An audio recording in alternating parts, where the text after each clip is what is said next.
আরও একটা নতুন সকাল নিয়ে তোমাদের সঙ্গে হাজির হলাম আমার নিত্যদিনের কাজকর্ম শেয়ার করতে। তো জানি না আমি আজকে সারাদিন কি কি করতে চলেছি, তো তোমরা ফুল ব্লগটি দেখতে থাকো আমি সারাদিন কি করি। তো দেখো, ঘুম থেকে উঠে আমি প্রথমে ঘর ঝাড়ু দিতে শুরু করলাম। আর দিদি আগে উঠে এসে বাইরে মারুলি তারপরে ঝাড়টা ওই দিচ্ছে বাইরে, আর আমি ঘরগুলো এখন ঝাড়ু দিয়ে নিচ্ছি। আর ঠাকুর ঘরে তো দেখছি ঠাকুর ঘরের পর্দাটা সরিয়ে কোটো বাটা অনেক পড়েছিল, জানো তো ঠাকুর ঘরে রাত্রে না ইঁদুরে খুব অত্যাচার করেছে। মোটা মোটা ভালো ভালো কোটো ঢক সব ইঁদুরে কেটে দিচ্ছে। তাই আমি রুদ্র বাবাকে বলছি যে একটা আছে ইঁদুর মারা সেই চিট আঠাগুলো পাওয়া যায় না, এনে দিতে, কিন্তু এনে দিচ্ছে না কোন থেকে বলছি। তো যাই হোক দেখো, ঝাড়ু দেওয়া হয়ে গেল আমার। তারপরে আমি 4টে রুম মুছে নিয়েছি, আর এখন হচ্ছে বারান্দাটাকে মুছে নিচ্ছি। আর আজকে আমার এই মোছামুছি বাসন ধোয়া ধুয়ে বাসি কাজকর্ম সব যদি শেষ হয়ে যায় না, তো ভাবছি আজকে একটা কাজ করতে হবে। তো সেটা বলতে পারো বাড়তি কাজই বটে। একটা ঘর আছে, তো সেই ঘরটাকে পরিষ্কার করতে হবে। শুভ সকাল বন্ধুরা, আশা করছি তোমরা যে যেখানে আছো ভালো আছো, সুস্থ আছো। বীরভূম জেলার ছোট্ট একটি গ্রাম থেকে আমি বলছি তোমাদের সকলকে জানাচ্ছি আমি ব্লগ চ্যানেল অনেক অনেক স্বাগত। এখন বাজে সকাল ওই 8:30, এখন থেকে ব্লগটা স্টার্ট করলাম। তোমরা ফুল ব্লগটি দেখতে থাকো, আশা করছি ভালো লাগবে। আর এখন আমরা যাবো গোয়াল ঘরের উপরে। তো এটা হচ্ছে আমাদের গোয়াল ঘর। তো উপরে পেঁয়াজ রাখা ছিল, সে আগের বছর যখন পেঁয়াজ উঠেছিল তখন পেঁয়াজগুলো রাখা হয়েছিল। তো এখন আর বেশি পেঁয়াজ নেই, তো যে কটা আর কি পেঁয়াজ আছে ফাঁপা হয়ে গেছে। তো সেই পেঁয়াজগুলো যতগুলো আছে আর কি বের করে নিয়ে আসবো। তো উপর তলায় থাকে পেঁয়াজ আর নিচের তলায় থাকে আলু। আগের বছর আলু রাখা হয়েছিল নিচের তলায়, তো এখন তো আর আলু নেই। তো ইঁদুরে মাটি তুলে খুব মানে যাচ্ছে তাই অবস্থা হয়ে আছে ঘরটার। তাই সেই ঘরটাকে এখন পরিষ্কার করবো। আগে উপরটা পরিষ্কার করে আসি, চলো যাই সিঁড়ি বেয়ে এখন যাবো ওপরে। তারপর নিচের ঘরটা পরিষ্কার করবো, দিয়ে আলু তুলে ওইখানটায় ওই ঘরটাতে আলু রাখবো। তো চলো এসে যাওয়া যাক। এই দেখো আমাদের গোয়াল ঘরের সিঁড়িতে উঠছি, আর এটা হচ্ছে মাটির সিঁড়ি, মাটির ঘর। তো এই দেখো আগেকার কেমন করেছে দেখছো ঘরগুলো। এই যে দেখছো ওই দিকটার নিচে গোয়াল ঘর, ওই যে ওই দিকটায় গরু থাকে, আর এখানে থেকে আলু। তো আলু ঘরটার কি অবস্থা, এটাকেও পরিষ্কার করতে হবে। তো ভাবলাম যে আগে ওপরটাই করি। তো এই দেখো সিঁড়িতে উঠতে উঠতে যাচ্ছি। তো এগুলো এবজো খেবজো হয়ে আছে, কিন্তু আর মানুষ বাস করতো না। এই দেখো ফাটফুট হয়ে আছে। তো অনেক দিনকার হলো এই গোয়াল ঘরটা। কত বছর হলো গো?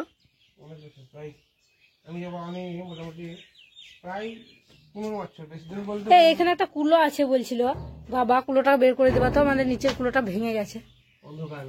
হ্যাঁ, বস্তার ভিতরে কোথায় আছে, কুলোটা বের করতে হবে। তো চলো, এই যে দুটো পেঁয়াজ আছে সেগুলোকে ঝেঁটিয়ে জড়ো করে পেঁয়াজগুলো নামিয়ে নেব। উপরটা দেখতে পাচ্ছ খুবই অন্ধকার। তো এই অন্ধকারের মধ্যে এই যে জানালাটা আছে, জানালা দিয়ে একটু আলো ঢুকছে বলেই পেঁয়াজগুলো আর কি দেখতে পাচ্ছি। আর এখন তো সব ছোট ছোট পেঁয়াজগুলোই রয়েছে। তো প্রচণ্ড ধুলো, একটা মাথায় যে গামছা টামছা নেবো সেটাও আমার খেয়াল ছিল না, গামছা টামছা কিছুই নিইনি। তো খুব একটা বেশি পেঁয়াজ ছিল না, কয়েকটাই পেঁয়াজ ছিল। তো তাও অনেক দিনই পেঁয়াজ খাওয়া হলো। এতদিন মানে অন্য বছর পেঁয়াজ খাওয়াই হয় না, শেষ হয়ে যায়, আবার বিক্রিও করা হয়েছে। তো এই যে দেখতে পাচ্ছ এক ঝুড়ি হলো। তো এটাতে এই কদিন চালাতে হবে, তো কিনতে হবে। তবে এই যে নতুন পেঁয়াজ লাগিয়েছে এগুলো উঠতে উঠতে মানে শেষ হয়ে যাবে এগুলো। তো যাই হোক দেখো কতটা ধুলো উঠছে।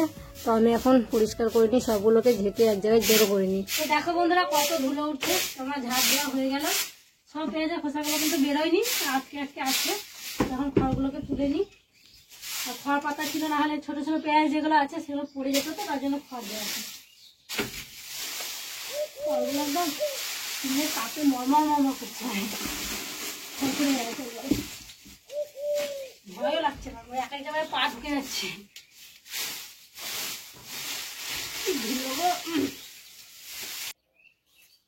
ওপরের পেঁয়াজের মাচাটা পরিষ্কার হলো, তারপরে চলে এসেছি দেখো নিচে। তো নিচের জায়গাটাকে দেখো, আলু রাখার জায়গাটা দেখে একদম ঘৃণা লাগছে, এত অবস্থা খারাপ হয়ে আছে। তো ওপরে যে পেঁয়াজের ঝুলগুলো ঝাড়লাম সেগুলো এসে নিচেই পড়েছে। দেখো পেঁয়াজের খোসাও কতগুলো পড়ে আছে।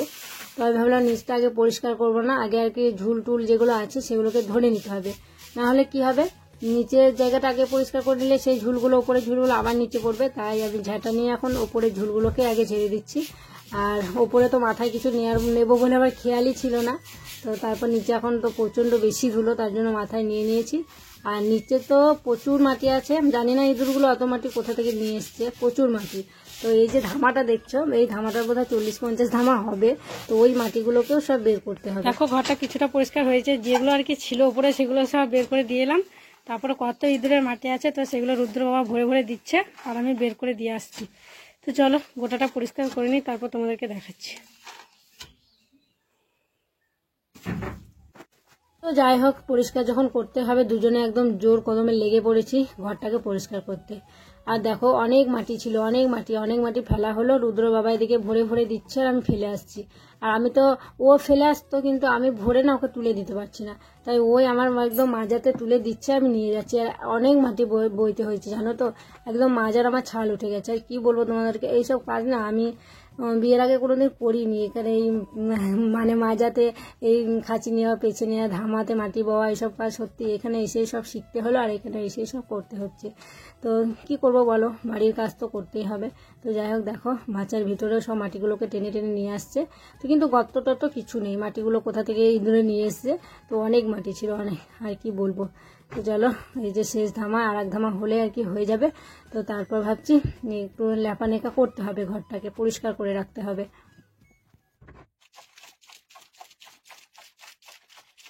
ভাবলাম যে আজকে একটু লেপানেকা করব, কিন্তু অনেকটা দেরি হয়ে গেল। ওদিকে আবার স্নান টান করে এসে রান্না বান্না করতে হবে।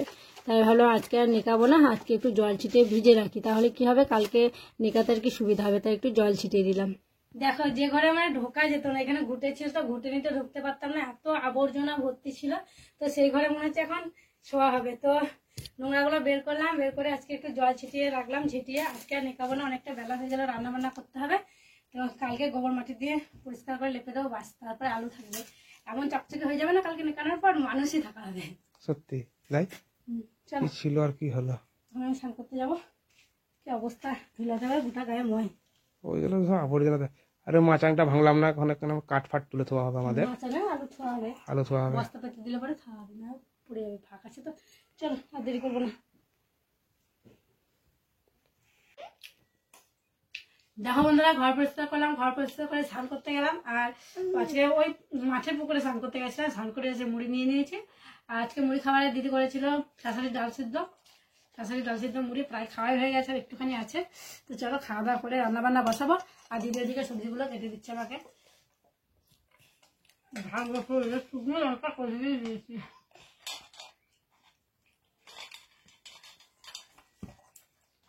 দেখো বন্ধুরা, আমি রান্না বসিয়েছি। আর আজকে সর্ষের কাচকি দিয়ে রান্না করছি। সর্ষের কাচকি মানে হচ্ছে এই গাছগুলো, এগুলো তো আমরা কাচকি বলি। তো ঘুটে তো কিনে মানে জাল দিতে হচ্ছিল, আমাদের তো ঘুটে নেই, তাই ভাবলাম উপরে গেলাম পেঁয়াজ আনতে, তখন দেখলাম কাচকি আছে। তো রুদ্রবাবুকে বললাম নামিয়ে দাও, আমি কাচকিতে রান্না করবো। আর এতে রান্না করতে গেলে না সব কিছু ঠিকঠাক আগে রেডি করে নিতে হয়, কাটাকুটি বাটা বটি, তারপর রান্না করতে হয়, না হলে না নিভিয়ে যাবে। ওকে আবার রান্না করতে করতে চলে যাওয়া হয় বাইরে কিছু করতে, তো নিভে যাবে। তার জন্য সবকিছু ঠিকঠাক করে নিয়ে একদম বসেছি। আর কিন্তু একটু তাড়াতাড়ি রান্না হয়ে যাবে সবকিছু রেডি করে নিলে পরে। আজকে রান্না করছি হচ্ছে আলু সিদ্ধ করবো, শিম ভাজা করবো। আর কালকে যে মাছ হয়েছিল রুদ্রবাবা, মাছগুলো ভেজে রেখেছিলাম, মাছ দিয়ে আলু দিয়ে একটু তরকারি করবো। কেমন জ্বলছে দেখছো, একদম একদম হাঁড়ি কড়াই বেরিয়ে যাচ্ছে, হাঁড়ি কড়াই থেকে জল এত জ্বলা জ্বলছে। রান্না বান্না সেরে রুদ্রসোনাকে খাইয়ে দিয়েছি। তারপর হাতে একটু সময় আছে, তাই ভাবলাম যে যে কাঁথাটা আছে আমাদের, পাতা কাঁথাটা তো এখন ঢাকা দিতে হবে, তাই সেটাকে ওয়ার করতে কভার করতে শুরু করে দিলাম আমি। আর রুদ্রবাবু মাত্র এলো, এবার স্নান করবে দিয়ে আমরা খাওয়া দাওয়া করবো। আর দেখো কাঁথাটার অবস্থা দেখো, একদম ছিঁড়ে গেছে। তো যত সেলাই করছি, যত কাপড় দিচ্ছি ছিঁড়ে যাচ্ছে, মোটা হয়ে যাচ্ছে বলে আর কাপড় দিলাম না, এবার কভার করে নিচ্ছি। আর ছেঁড়া কাঁথায় শুয়ে লাখ টাকার স্বপ্ন দেখছি, যে ছেঁড়া কাঁথায় শুয়ে যদি ইউটিউব থেকে কিছু করতে পারি, লাখ টাকা যদি ইনকাম করতে পারি। কি আর বলবো তোমাকে, চলো এটা রোদের বাবা স্নান করতে যাবে এবার। তো যতদূর হয় ওর আস্তে আস্তে ততদূর করবো, দিয়ে আবার খেতে দেবো, দিয়ে আমরাও খাওয়া দাওয়া করে দেবো। আজকে তো বাবা নেই বাড়িতে। ছিঁড়া কাটার সঙ্গে লাখ টাকার স্বপ্ন নাকি?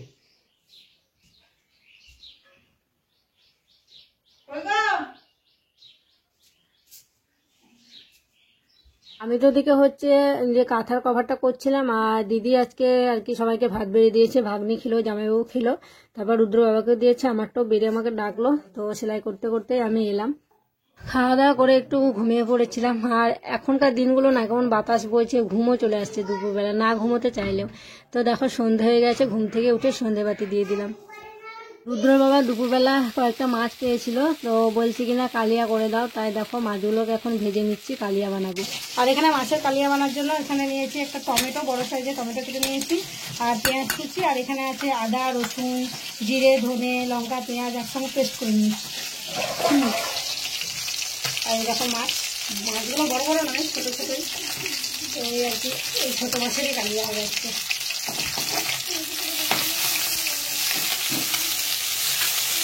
ভালো করে মাছতে হবে, খাড়া খাড়া করে লাল লাল করে নামার জন্য খেতে ভালো লাগে।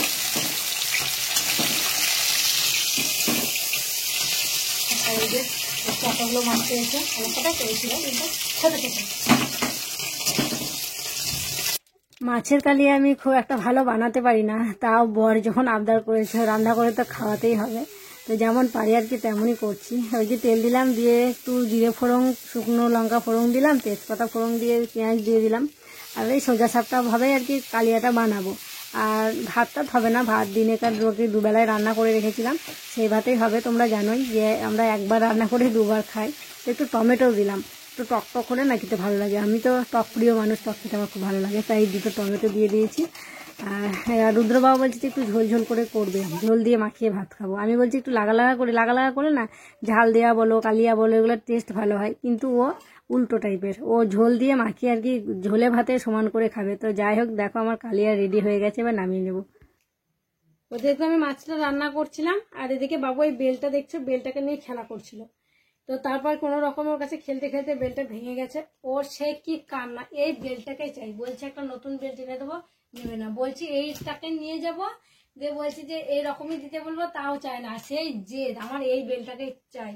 তো কি বলছে যে সেলাই করে দেয়, তাই দেখো ছেলের আবদার, ছেলের কান্না থামানোর জন্য বেল সেলাই করতে লেগেছে, সারাদিন আবদার মেটাতে মেটাতে যাচ্ছে। ওদিকে ছেলের বাবা বললো যে মাছের কালিয়া করে দাও, মাছের কালিয়া করলাম, ছেলের এখন বেল সেলাই করছি, সারাদিন কাজ করে করে।